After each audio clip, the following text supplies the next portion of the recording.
For 4 years, I shamelessly chased after Christian Davies. He grew so weary of me that under his threats and pressure, my family sent me abroad. Do whatever it takes to make her stop pestering me, he warned them. Otherwise, don't blame me for being ruthless. They tried everything: drugs, hypnosis, even electroshock therapy. The methods worked. Slowly, I forgot what it felt like to love him. My memories of him blurred, and with time, he became little more than a shadow in my mind. Only then did he ease up and allow me to come home. Since then, I made a point of steering clear of anywhere he might appear. My mother reminded me often, that man with the perfect face was someone I could never afford to offend. But the day I saw him kissing my sister Willow, instinct drove me to lift my phone and snap a photo. The instant the shutter clicked, his eyes locked on mine, blazing with a cold fury. I shrank back into the corner, fumbling for words. I'm sorry, I just thought you two looked good together. Like, shippable. I didn't understand why, but something flickered in his expression. His eyes trembled, uncharacteristically shaken. Ever since I returned from abroad, my head had never felt quite right. I spent my days drifting between sleep and wakefulness, as if wrapped in fog. Sometimes I worried I was ill, but Mom would stroke my hair and say gently, "Don't think too much about it. You've always been a sleepy child, unlike Willow, who's so disciplined. If you're tired, just rest." I tried drowning my fatigue in coffee, but it never helped. That afternoon, as I massaged my temples in frustration, the doorbell rang. The butler, Mr. Henderson, announced, "Miss Willow has brought Mr. Davies home." My parents' faces lit up at once. Dad practically leapt to the door. Mom, too, was about to follow, but she paused, glancing back at me with unease. "Lily," I forced a smile. "I know. He doesn't like me. Willow's engagement matters more. I'll go upstairs. I'm tired anyway." Relieved, Mom nodded. I turned toward the stairs, but halfway there I remembered my untouched coffee. As I turned back, I collided with a pair of icy, unblinking eyes. Instinct took over. I forgot the coffee and bolted. My feet flew up the stairs, my chest tight, as if running for my life. I didn't stop until I slammed my bedroom door, locked it, and shoved a table against it. Only then did my heart slow, pounding painfully in my throat. I didn't know why, but whenever I saw Christian, fear took hold of me. Mom said it was his natural authority, the kind that crushed anyone around him. "Especially someone like you, Lily," she would add. "A pushover. Don't go near him. Christian doesn't like girls who look sweet but have nothing going on in their heads. His eyes are only for excellent women like your sister. Think about what marrying into the Davies family would mean for us. Generations of struggle, gone." I understood. That was why I always avoided him, even if Mom never told me to. His presence was unbearable, his aura suffocating, as if he were crushing my chest in his fist. Downstairs, laughter filled the halls. Amid the cheerful noise, I drifted into sleep. When I woke again, the sky outside was dark. The house was quiet. He must have left. My stomach rumbled. Still drowsy, I padded barefoot downstairs in my white nightgown. The marble floor was cool, almost enough to clear my foggy head. I was standing at the counter, heating some toast, when the study door opened. Christian walked out, dressed in a charcoal suit that framed his tall figure perfectly.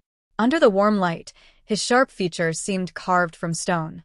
His presence radiated cold authority, so sharp it cut through the air.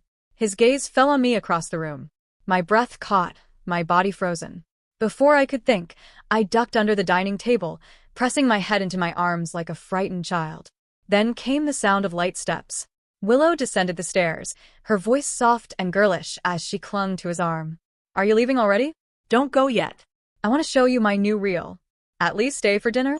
Normally aloof, she now fluttered like a bird, bright and delicate. But Christian didn't even glance at her. His eyes were locked on me, trembling under the table. Willow faltered, biting her lip. "If you're busy, maybe another time. I'll walk you out." Still, he didn't move. His silence was suffocating. After a long, heavy pause, his voice finally broke through, low and cold. "Fine. I'll eat before I leave." My father and Willow both froze, surprised. A faint smile tugged at his lips. "What are you so afraid of?" "She's forgotten everything." Then he crossed the room, each step deliberate. He stopped at the table and crouched down before me. His tall frame, his powerful presence, swallowed the space around us. "Lily," he said softly, Do you still recognize me? I lifted my eyes, only for a moment, before dropping them again. I gave a timid nod, and suddenly, it was as if 1,000 needles pricked my skin. Panic tore through me. A scream ripped from my throat. I shook my head violently, my body trembling. No, don't hit me. I don't know you. Dinner was painfully awkward. Dad and Mom tried to keep the conversation lively, but Christian remained silent, eating with perfect posture and an expression that gave nothing away. Their enthusiasm only made the silence heavier, more humiliating. Willow kept her head down, her face tight with frustration. As for me, I barely touched my rice, taking only the smallest bites, afraid to draw attention.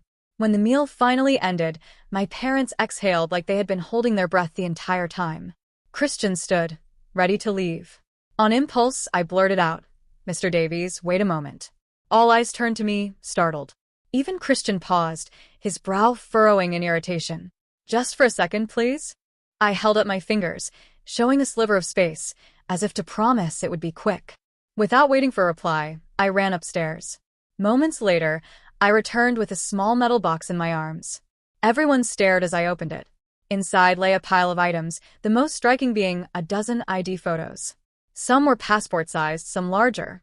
A few had official stamps, while others had bits of dried glue clinging to the back, as though they had been peeled from documents. Christian's younger self stared back from the photos, his features already sharp, handsome, though still touched by youth. Beneath them were scraps of ordinary things, candy wrappers, empty pen cartridges, cigarette boxes, even crumpled test papers. I held the box out nervously. "Mr. Davies, are these yours? I found this in the back of my closet. I don't know who put it there, but when I saw your photos, I thought it must belong to you." Christian's gaze cut into me, sharp and unreadable. The weight of it made my shoulders slump. Finally, he said flatly, "Not mine. Throw it away." Oh. Okay. I dropped the box into the trash can without hesitation and turned toward the stairs. But then his voice, colder, sharper, stopped me. "Lily, you're doing this on purpose, aren't you?" I froze. "What?" His eyes gleamed with mockery. He let out a low, humorless laugh. "You're a good actress. But don't play this game again. I'm not interested in watching." With that, he left. The door had barely closed when Willow burst into tears, collapsing over the table. Dad's face twisted with pain for her. Then, unable to hold back his anger, he struck me across the face. I wasn't ready. The blow sent me sprawling, my head slamming against the table's edge. A dull buzzing filled my skull as blood trickled down my forehead, stinging my eyes red. "Lily," Mom cried, clutching Willow close, her voice trembling with both sorrow and fury, "don't blame your father. Tonight, you truly let us down. Did you forget how many times I warned you? Why couldn't you stay upstairs? Why speak to him? Do you have to humiliate yourself like this?" I'm sorry," I stammered, clutching my bleeding head. I thought he had already left. "I didn't mean..." Before I could finish, Willow lunged at me, grabbing my collar. Her voice was shrill, hysterical. "Dressed like that, barefoot, flaunting yourself in front of him. And that stupid box, what were you trying to do, Lily? Who are you trying to seduce? Do you even realize who Christian is? Do you even realize what you are? How dare you think you could compare to him? Because of you, I could lose him." Her voice cracked, rage spilling over. "Is that what you want? To steal my boyfriend? To take what's mine?" She shoved me away and stormed toward the door. "Willow, it's so late. Where are you going?" Mom rushed after her. Willow shot me a glare full of hatred. "This house isn't big enough for both of us. If she stays, I'm gone." Mom reached for her, but Willow shook her off. Moments later, the roar of her car echoed from the garage. Mom let out a long, weary sigh. Dad slammed the door so hard the walls trembled. I sat quietly, my voice small. "Should I leave for the night?" Mom hesitated, torn. "Where would you even go?" "A hotel," I murmured. "I stayed in hotels all the time abroad. I'm used to it." I remembered those days vividly. After unbearable treatments, I would sometimes escape the hospital, hiding in the cheapest motels just to breathe. But Willow always tracked me down and dragged me back. After a long silence, Mom finally nodded. "Tonight really was your fault. Go stay out for now. Once your sister calms down, I'll bring you home."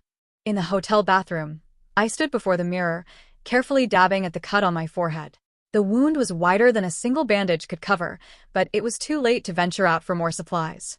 Normally, sleep came too easily to me. Tonight, though, the sting of the injury kept me restless. I tried to remember why I had been sent abroad, but the memories were fragmented. What I did recall was how, from childhood, Willow always outshone me. She was smarter, brighter, dazzling wherever she went. Mom and Dad's hopes naturally rested on her shoulders. Willow had been a child model before growing into a graceful, genius beauty, celebrated everywhere she appeared. Me? Aside from resembling her, I was useless. So I understood their favoritism.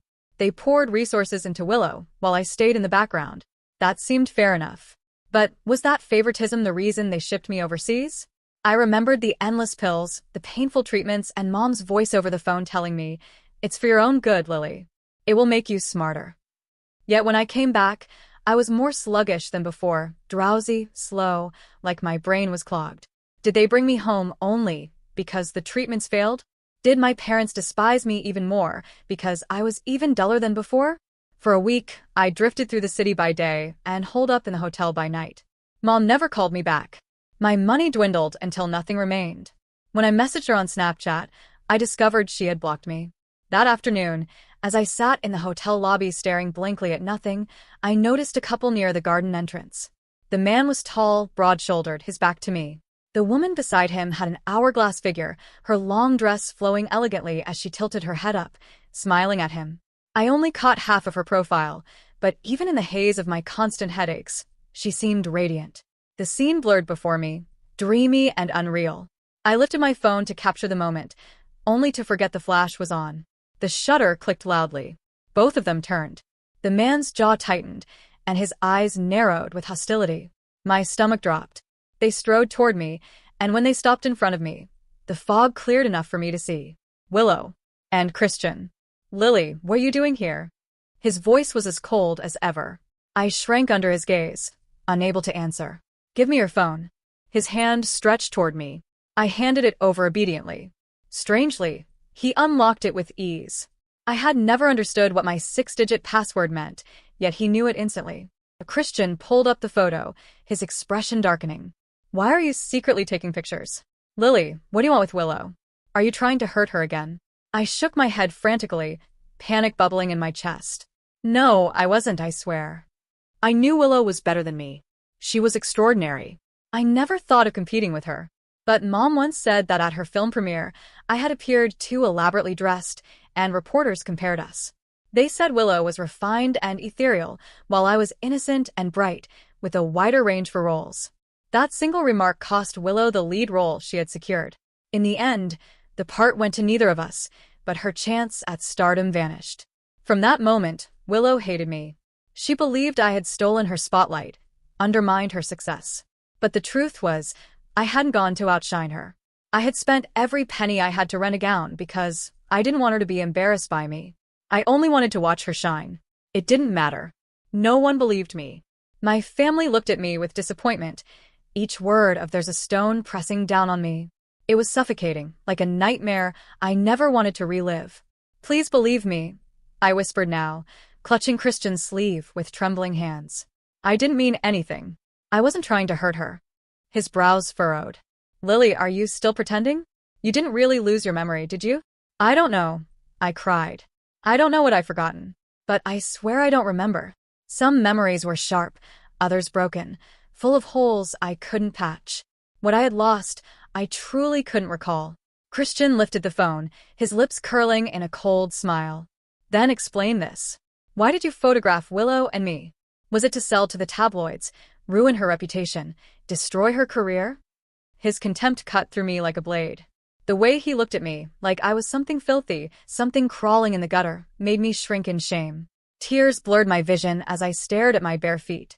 My voice broke. "I'm sorry. I only thought you two looked so good together. Like a perfect couple, like something out of a fairy tale."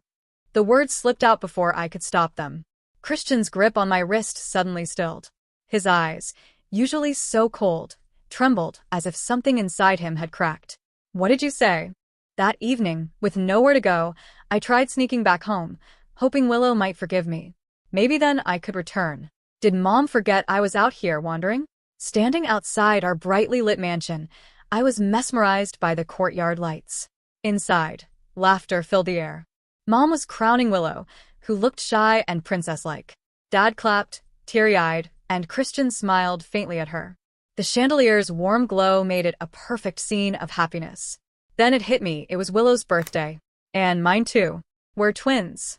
Growing up, we always shared birthday celebrations, but Willow was the star. She blew out the candles, made the wishes, and got all the attention. I only got a slice of her cake. Once, when I blew out the candles first, Willow cried, and Dad angrily threw the cake off the table, shouting that no one would eat. Later, they took Willow to a fancy hotel to redo her birthday. I ate the smashed cake off the floor. Looking at the mansion, I realized Mom hadn't forgotten her daughter. She'd forgotten me, the one who wasn't Willow. Wiping my tears, I left. With no money for a hotel, I slept on a bus station bench in the cold spring rain. I think I caught a fever. In a haze, I dreamed I was 18 again. That day, my teacher praised my essay in class, saying it had a special spark. It was also my birthday. Excited, I bought a small cake, hoping to share it with Willow. She could blow out the big candles, I'd take the small ones, and maybe make my own wish. But when I got home, the house was empty. On TV, I saw Willow's big birthday bash in the Capitol with Mom and Dad. They'd forgotten me. That night, I wandered the streets with my cake, hoping someone would wish me a happy birthday. No one did. Feeling hopeless, I headed to the city canal. There, I saw Christian standing on the railing, looking fragile in the wind. I jokingly asked if he was trying to die too, and offered to share my cake before we jumped. He looked at me blankly, then hopped down. For the first time, I had my own birthday. I made a wish, blew out the candles, and shared the cake with him. We got drunk on his beer, and I laughed and cried, pulling him toward the river, joking about timing our jump. But Christian smiled and said he didn't feel like dying today. He carried me home, and as he left, he softly said, "Happy birthday, little crazy." Later, I learned Christian was the only son of the Davies family, carrying the pain of his mother's death and his father's betrayal. Like me, he was lonely, his brow always heavy with sorrow. Seeing him felt like seeing myself. I wanted to be close to him, so I followed him, boldly confessing my feelings, hoping to show him someone loved him. But he stayed distant, and I thought he was just shy. Then, at Willow's show premiere, she announced Christian as her boyfriend. I was stunned, feeling like a fool in a comedy I wasn't invited to. I ran out, interrupting her interview. Online, people noticed my resemblance to Willow and said I had a natural spark, even voting me as better suited for her role. For the first time, I wondered if I could fight for myself, just once.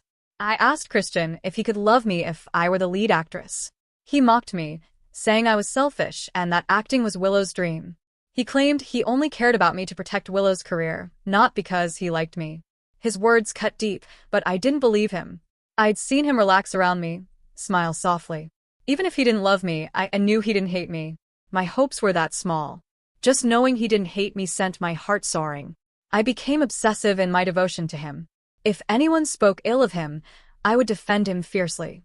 If it was his turn to do chores, I refused to let him lift a finger, convinced he was too extraordinary for such mundane tasks. I memorized the dates of his mother's birthday, her death anniversary, his own birthday. I kept everything he discarded, candy wrappers, pen cartridges, cigarette boxes, even scrap papers, as if they were precious relics. I once told him humbly, "It's fine if I exist only as Willow's stand-in. Just don't cast me aside." Eventually, Christian's patience ran out. "Lily, do you have no self-respect?" he shouted. I smiled faintly, replying, "You wouldn't understand. You wouldn't understand what it's like to live without love. When someone finally becomes the focus of all your devotion, that love becomes the very thing that sustains your life." Later, Christian declared he couldn't tolerate me anymore.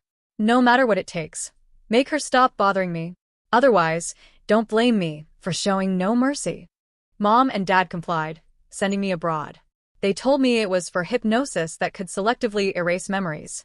What awaited me was far worse, a series of cruel, soul-shattering treatments. A masked doctor injected a glowing green liquid into my veins, whispering, "I'm rebuilding your mind, breaking it entirely, then putting it back together. You'll thank me someday."